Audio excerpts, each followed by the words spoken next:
నా బంగారు తల్లి, నా చక్కనుకోండు, ఓ పెద్దక్కు, నీకు ఎన్ని కట్టాలు వచ్చినాయి అక్కు, నువ్వు వేసుకున్న జర్నలిజం ముసుగు మొత్తం తొలగిస్తుర్రక్కు, నువ్వు ఏ బత్తాయిల కోసం పని చేస్తావో అర్థమైపోయింది అక్కు. జర్నలిజం ముసుగేసుకొని ఒక రాజకీయ పార్టీని జోకుతా అంటే ఎన్ని రోజులు నడతా చెప్పు, నడవదు. కాబట్టి ఆ ముసుగును మొత్తం ప్రజలు దొరికిస్తున్నారు. యూట్యూబ్ ఓపెన్ చేస్తే చాలు సగం ఏమంది ఇచ్చే వీడియోలే పొట్టు తిడుతున్నారు. ఉంది కదా ఒక ఆమె, నేను పెద్ద ఛానల్లో పనిచేసిన, నన్ను మించిన జర్నలిజం ఈ తెలంగాణ రాష్ట్రంలో ఎవరు చేయట్లేరు, నేను పెద్ద స్వతంత్ర సమర యోధురాల్ని, ఏదో పెద్ద దేశభక్తురాలాగా. ఆ పొద్దున్న లేస్తే హిందూ ముస్లిం క్రిస్టియన్ అని పేరు వెనకాల ఈ తోకున్నది, అది ఉన్నది, ఇది ఉన్నది. వాళ్ళు ఒక్కటి కూడా కుల దురహంకారాల గురించి, ఆ హత్యల గురించి మాట్లాడదు అక్క. కాబట్టి అక్కని పొట్టు తిడుతురు ప్రజలు. ఒక చెల్లె వీడియో చేసింది చక్కగా, ఎట పడుతుందో ఏమన్నా సరే వాళ్ళని ఏమన్నది, మన వాళ్ళ ప్రకాష్ రాజ్ని, తులి చక్కని, ఇలాంట పందులు, దున్నపోతులు, ఇంకేదో మేకలు, గొర్రెలంట. ఇది చక్కగా పాడింది ఒక చెల్లె, అద్భుతంగా పాట చక్కగా పాడుతూ ఉన్నది పాట.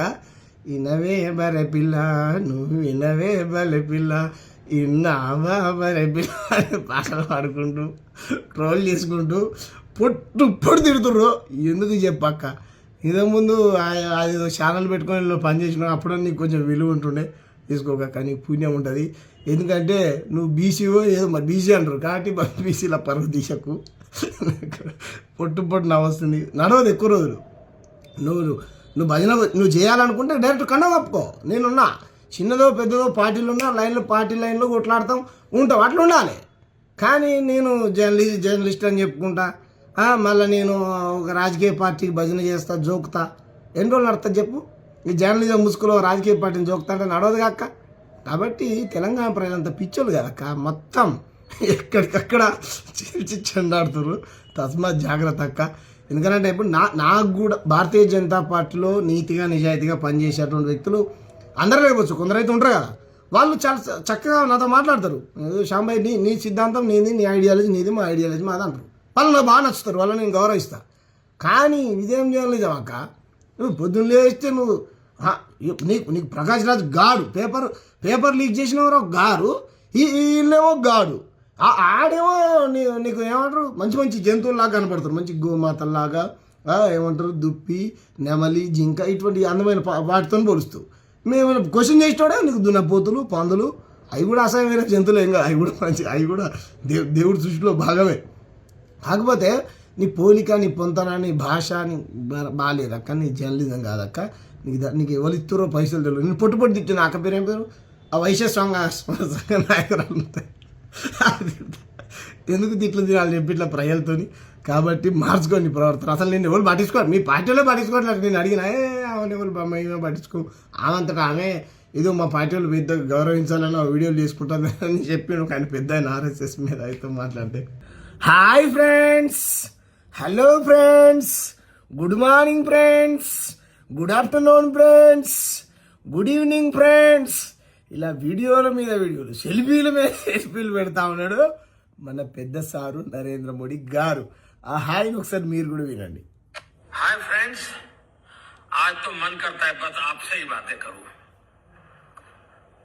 जंतर मंतर पर जो कुछ भी हुआ, देश और दुनिया ने देखा है। कैसा हुआ देखा है, कैसा लाठीचार्ज किया है, कैसा सिर तोड़ दिया है, कैसा गालियां दिया है तुम्हारा अंधभक्त लोग, हर दुनिया देखा है साहब। क्या बोलना चाहते हैं आप, बोलो साहब। शरारती बच्चों ने भद्दी गालियां बोली। किसी को बोली सर? देशद्रोही बोली है, चाइना एजेंट बोली है, पाकिस्तान आदमी बोली है, हिंदू द्रोही बोले हैं, बड़ा बद्दी बातें बच्चे लोग को बोला है। तुम्हारा आंध्रभक्त आईडी सेल बीजेपी लोग, बच्चे लोग नहीं बोला है। किसी भी सभ्य समाज को शोभा न दे ऐसे शब्दों का प्रयोग किया गया। बराबर। मुझे तो गालियां दी गई, मेरी स्वर्गीय माता को भी गालियां दी गई। अच्छा, वो तो गलत बात है सर, बहुत गलत बात है। ठीक है, आप तो बोलिए, उसके बाद बात करेंगे। न जाने कितना भद्दा स्वरूप था, लेकिन मैं आज बात करना चाहता हूं। करो सर।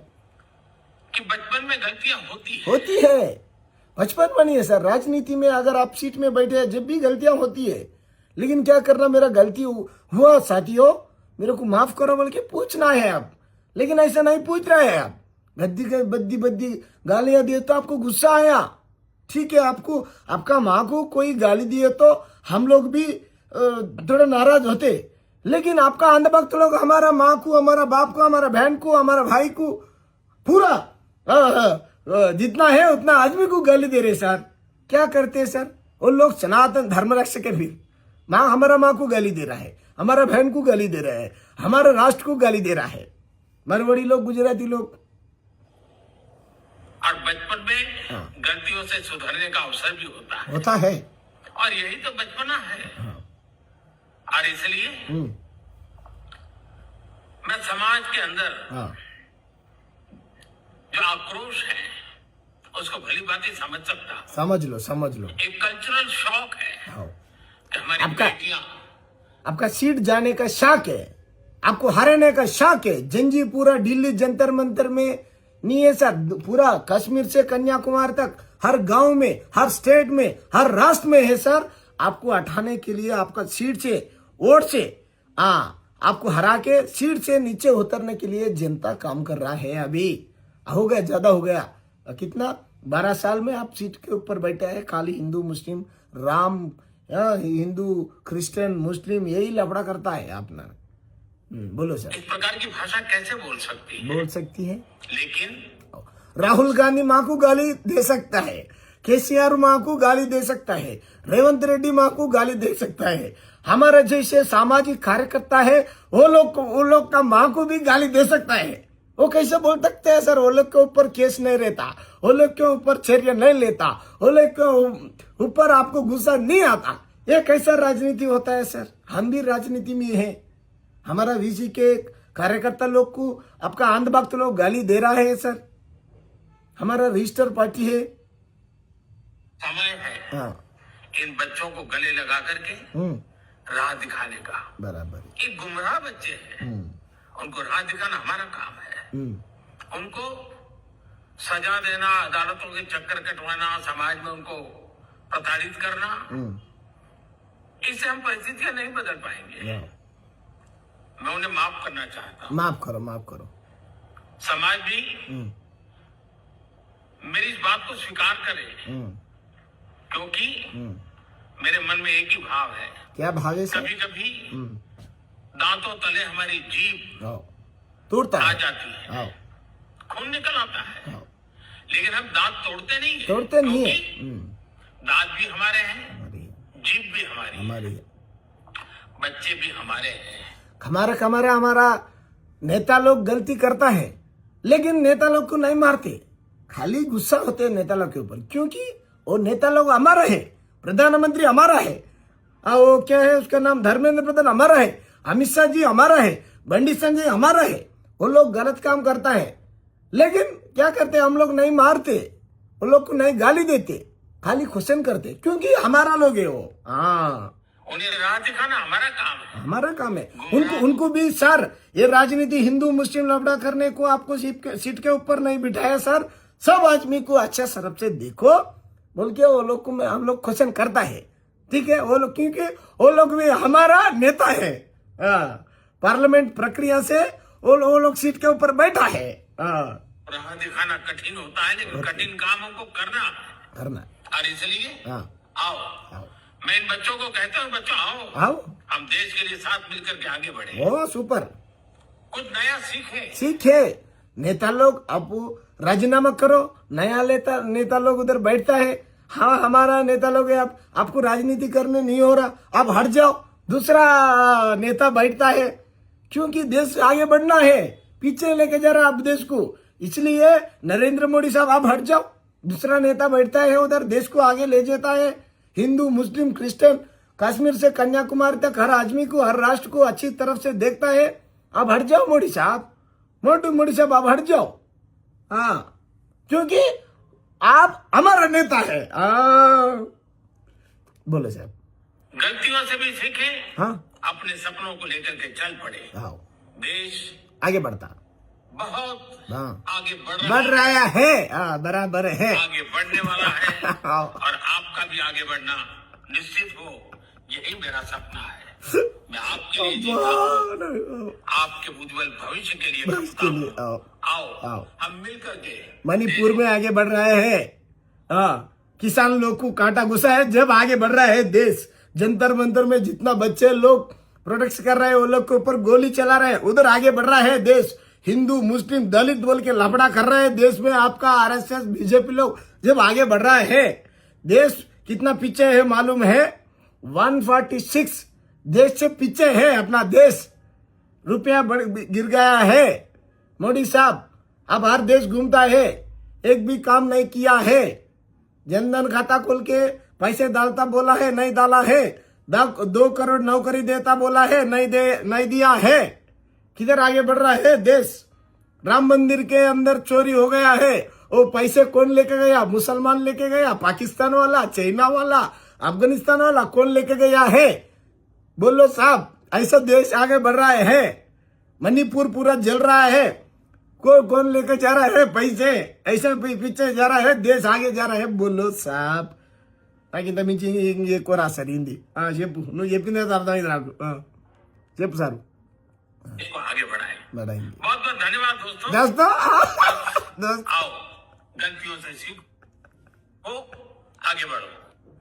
दोस्तों हाई फ्रेंड्స్, ఇది మాత్రం మంచిగా అంటారు sir. Hi friends. Hi friends. కాబట్టి మన మోడీ సార్ గారు మాట్లాడినంతసేపు నాకు నవ్వే వచ్చింది। ఆయన ఏమంటున్నారంటే, పిల్లలు అన్నాక తప్పులు చేస్తారు, చిన్న చిన్న పొరపాట్లు మన ఇంట్లో ఉన్నటువంటి పిల్లలు తప్పు చేస్తే మనం సరిదిద్దుకోమా, కోప్పడతాం, కానీ ఎంత కోపం వచ్చినా కొట్టం కదా కన్న పిల్లల్ని। అటువంటి పిల్లలు లాంటి వాళ్ళే ఈ దేశ ఎక్కడైతే జంతర్ మంతర్లో ప్రొటెక్ట్ చేశారో వాళ్ళు।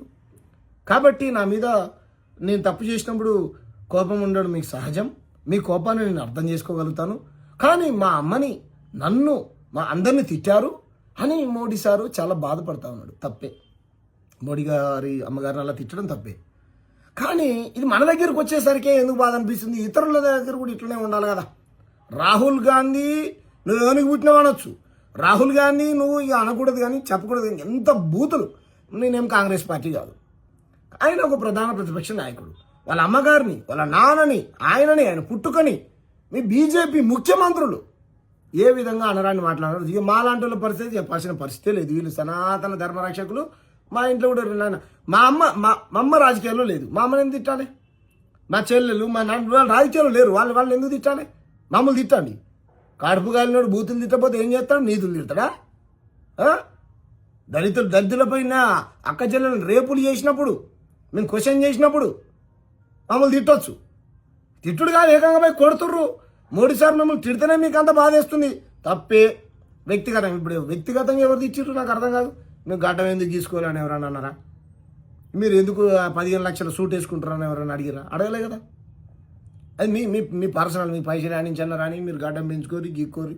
కేసీఆర్ గారు చెప్పినట్టు గడ్డం తీసుకోకపోతే మీరే గుడ్డెరువులా ఉంటాం అన్నాడు, అది మీ ఇష్టం, మీ పర్సనల్।